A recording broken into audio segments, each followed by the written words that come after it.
Hop, voilà, ça tourne. Bonjour Katharina. Bonjour. Bonjour. Merci d'être restée un petit peu plus pour moi, pour Bien notre sûr. rencontre.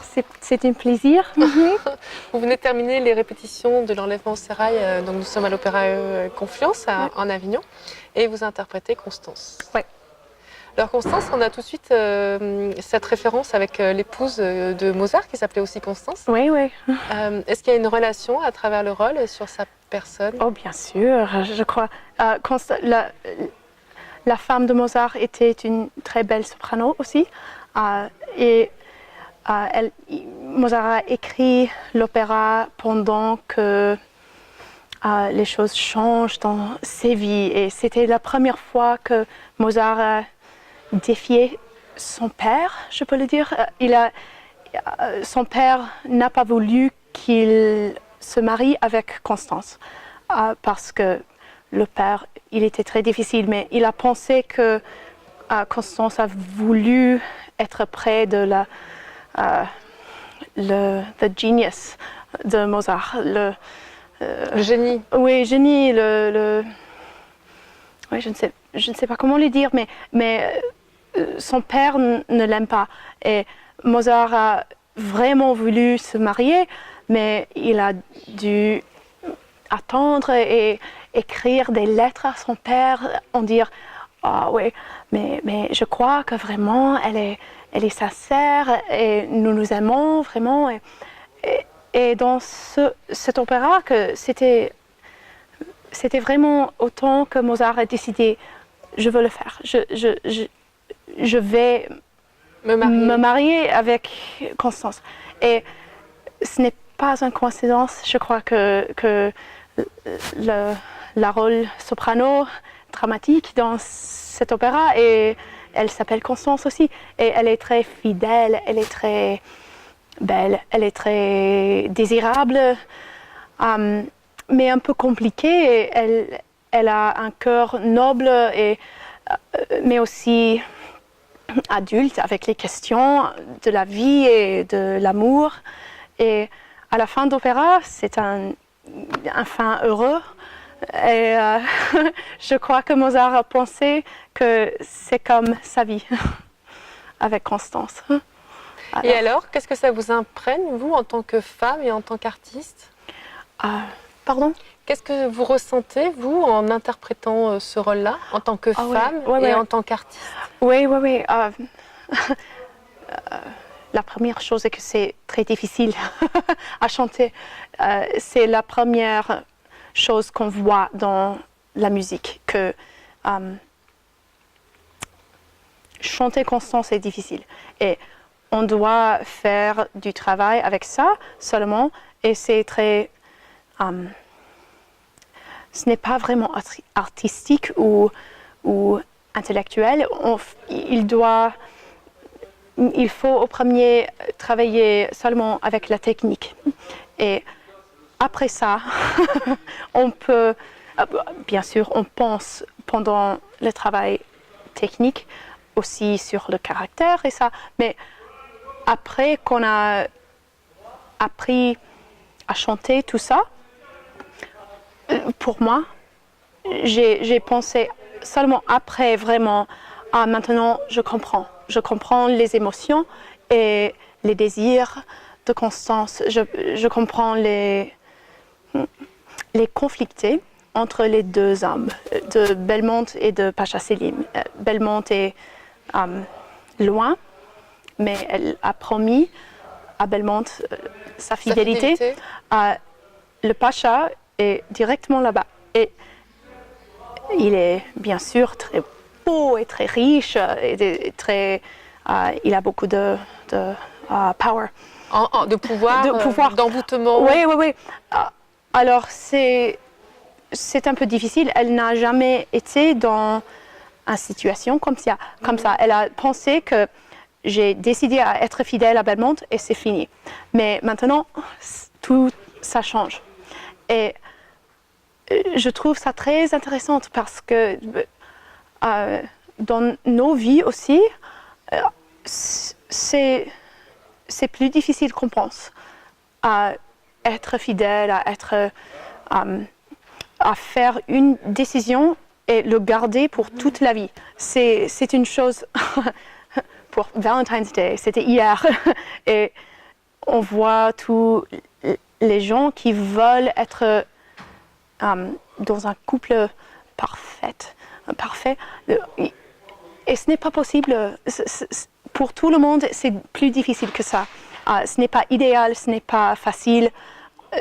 Ça coûte plus que seulement le promis. Et pour moi et pour tout le monde, je crois, c'est toujours difficile. Mais c'est la chose très intéressante de Constance. Elle a l'idée qu'elle doit être fidèle, mais c'est la première fois qu'elle est vraiment testée, je peux dire ça. Elle doit choisir, vraiment, pour la première fois. Est-ce que... Elle est confrontée confrontée, oui, elle est entre exactement. l'attirance. Oui. Et je crois que pour nous, dans ce siècle, c'est plus normal, mais pour les femmes dans le 19e siècle, ce n'était pas si facile à avoir l'opportunité de choisir. En fait, il doit faire ce que les autres veulent. Décide. Oui. Alors, je trouve ça très, très intéressant aussi que Constance peut vraiment choisir et c'est sa choix qui décide l'histoire. Parce qu'en fait, elle décide de rester fidèle à Belmont. C'est ça qui est intéressant puisque cette œuvre a été écrite au XVIIIe siècle. Ouais. Donc on est quand même... Mozart est vraiment en avance par rapport à son temps. Et avec les femmes. Avec les femmes, avec cette indépendance-là de la Et je trouve ça dans tous ces opéras. C'est parce que j'adore Mozart. Et c'est une des raisons pour ça. Parce que les caractères... un petit peu de rebelle aussi par rapport à son père, par rapport à imposer sa femme. Et elle doit décider vraiment. Et les femmes sont... Oui, bien sûr, il y a toujours des stéréotypes dans les opéras. Constance est un peu de stéréotype aussi. Nous avons tous les aspects de stéréotypes, mais c'est vraiment une vraie choix, je crois. Pour moi, c'est intéressant. Maintenant, oui, c'est difficile à voir pourquoi elle ne choisit pas le pacha, en fait, parce que maintenant, on a l'idée plus de choisir le pouvoir et l'argent. Aujourd'hui, oui. Oui, aujourd'hui. Pas pour tout le monde, mais oui, je trouve ça très intéressant que Constance peut choisir ça et en fait, elle reste fidèle. C'est une belle leçon de vie, finalement. Oui, c'est une belle morale aussi, un beau message du respect, de l'amour et en même temps de la liberté. Oui, et aussi le choix. Vraiment. Et le choix, oui. Le choix de choisir, justement. Oui. Et de penser, qu'est-ce que je veux? C'est quoi le plus important? Est-ce que c'est la fidélité ou le pouvoir ou l'amour ou... l'attraction, l'infatuation, je ne sais pas si c'est un mot en français, mais on a trop de choix maintenant. Et je trouve ça intéressant que, oui, c'est une leçon pour la vie maintenant, la fidélité, mais vraiment le choix et le procès de s'examiner. Oui, je trouve ça belle, très belle.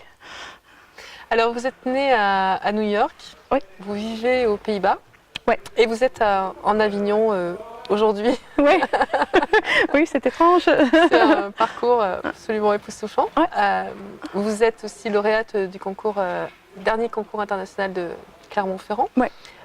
Comment vous vivez tous ces changements en étant une jeune artiste, vous avez déjà un parcours fulgurant. Comment vous le vivez? Est-ce que les choses vont dans le temps ou est-ce que parfois ça va un petit peu vite aussi pour vous? Oui.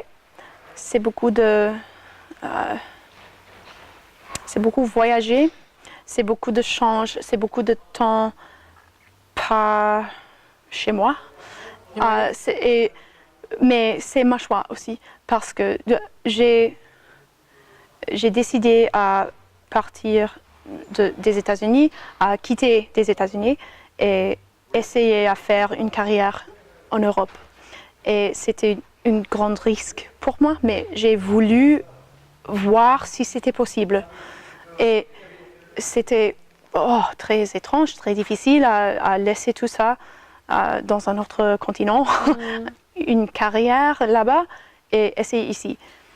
Et je crois que cette choix a fait tout après plus facile parce que après ça, voyager et n'être pas chez moi et il y a beaucoup de fatigue avec le voyage et avec être dans les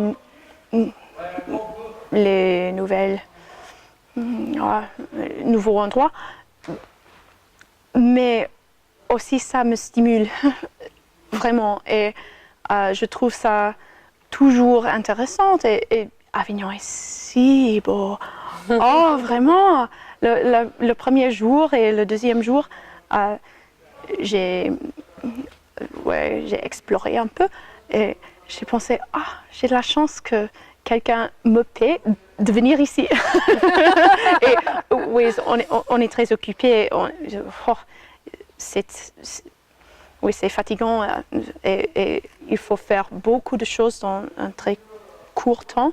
Mais en fait, on a encore 2 heures, 3 heures à marcher. Vous arrivez à vous retrouver, vous, toute seule, de vous retrouver à travers entre toutes les répétitions, toutes les représentations, j'ai un peu tous les voyages. Vous avez du temps pour vous? Oui. Pas beaucoup, mais assez.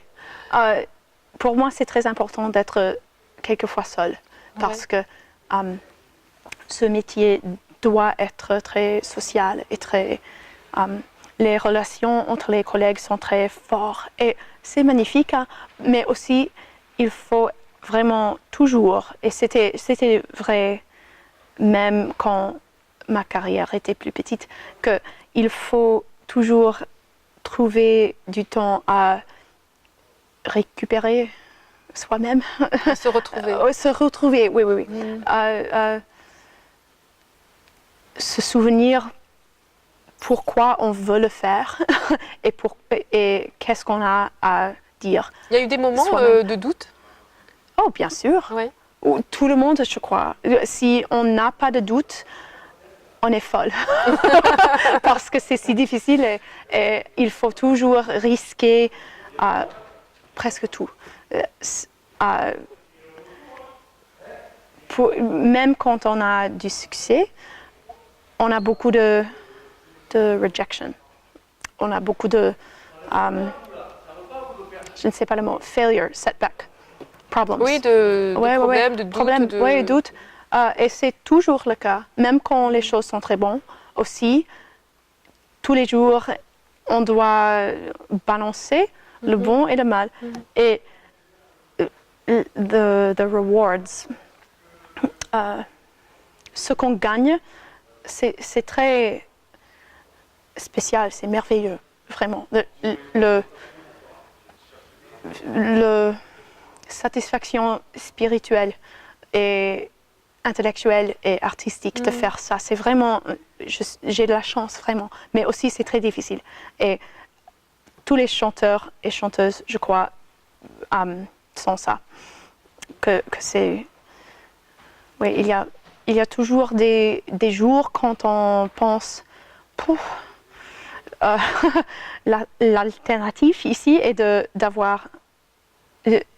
dans un métier quand on doit travailler de 9h au matin, du 5h, et après on retourne chez moi et je peux cuisiner et je peux dormir et je peux oublier le travail et je ne peux jamais oublier mon travail. C'est toujours dans ma tête. Et j'ai un époux très fidèle, comme Constance, et qui vraiment comprend tout ça. Et il peut balancer l'équilibre. Les difficultés. Oui, exactement. Et j'ai de la chance avec lui aussi que il y a des chanteurs qui sont mariés avec des autres chanteurs, des autres musiciens. Et pour moi, je le trouverais trop difficile, trop de ups and downs. Oui. Et pour moi, c'est très important d'avoir... Il est stable. Oui, stabilité. Stabilité. Ouais. Et avec ça, je peux toujours savoir que... Vous faites le bon chemin. Oui. Même quand les jours sont difficiles et quand... ou quand je suis très fatiguée, ou quand un voyage ne marche pas au port, il y a toujours des problèmes, mais on peut se dire que j'ai une stabilité dans ma vie, et pour moi c'est très importante. Et j'ai de la chance de faire ça, de chanter un opéra. Pourquoi vous êtes venu en Europe? Pourquoi vous avez voulu venir en Europe? Pourtant, les États-Unis, c'est le rêve, c'est la liberté, c'est... on a plutôt tendance à... Not anymore. Oh, maintenant, non. Je suis venue ici il y a 5 ans, presque. Et c'était à cause de mon petit ami, qui est maintenant mon époux. D'accord. Ça se comprend. Ouais. Et c'est la même histoire pour beaucoup de monde, je crois, pour l'amour. Ouais, mais c'était il y a presque 10 années que nous avons rencontrés. Et après ça, est-ce que je fais un grand changement dans ma vie ou lui? Et il est du Pays-Bas, alors il faut penser, ok, il bouge ou je bouge. Je quitte les États-Unis ou il quitte le Pays-Bas. Et pour moi, d'être musicien en Europe, c'est en fait plus facile qu'aux États-Unis maintenant. C'était un risque toujours, mais aux États-Unis maintenant, c'est pas bon. C'est pas un bon temps pour les artistes. Pourquoi? Politics. Politique. L'argent.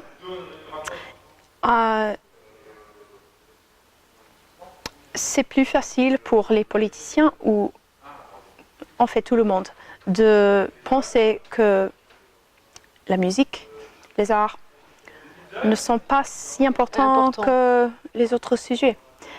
Et c'est vraiment une maladie de société, je crois. Et c'est très difficile à battre ça. D'être musicien aux États-Unis maintenant est très très difficile et very demoralizing. On n'a pas de confiance, on n'a pas d'argent en fait, mais aussi on n'a pas le son qu'on peut vraiment that you can build something. Construire quelque chose. Ouais, et il faut seulement toujours s'accrocher. Ouais. Vous vous sentez pas aussi soutenu qu'en Europe. Ouais.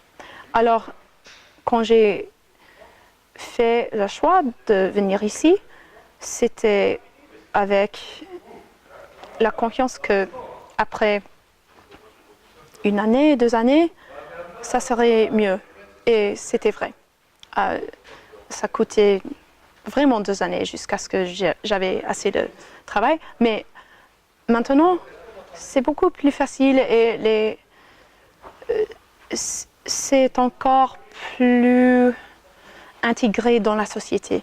Et je crois que aussi, ici, je pense aux Pays-Bas et un peu en France, parce que maintenant j'ai travaillé un peu en France, beaucoup de monde disent que « mais c'est pire que... ça devient tout le temps pire, difficile, plus difficile, et on ne respecte pas la profession, les arts. » Mais je dois toujours m'arrêter de dire essayez dans les États-Unis, c'est beaucoup plus difficile et surtout dans les politiques. Oh, c'est très toxique maintenant. Alors, c'est un peu plus facile ici et c'est beaucoup plus... On a un sens de soi-même comme artiste. C'est une chose importante à la société. Peut-être pas pour tout le monde, mais pour assez de monde qu'on peut vraiment faire travail qui veut dire quelque chose. Ça a vraiment un sens chez nous, ouais. L'art au sens large du terme, bien sûr. Oui. Et aussi que c'est relevant à la société, que on peut affecter. Peut changer aussi. On peut changer, on peut bouger des choses, on peut avoir une affect. Et c'est important aussi, parce que je crois que l'art a vraiment la possibilité d'avoir une très grande affect sur les gens et ça peut dire les histoires dans une manière que quelqu'un peut comprendre quelque chose dans ouais. Mais on doit avoir l'opportunité de dire l'histoire, de partager ça. Et c'est là justement que vous, en tant qu'artiste, vous faites rêver le public. Oui. Vous donnez ce sens justement de pouvoir comprendre une histoire. Là, on parle de l'enlèvement au sérail, on est tout à fait dans l'amour, dans la fidélité. Oui.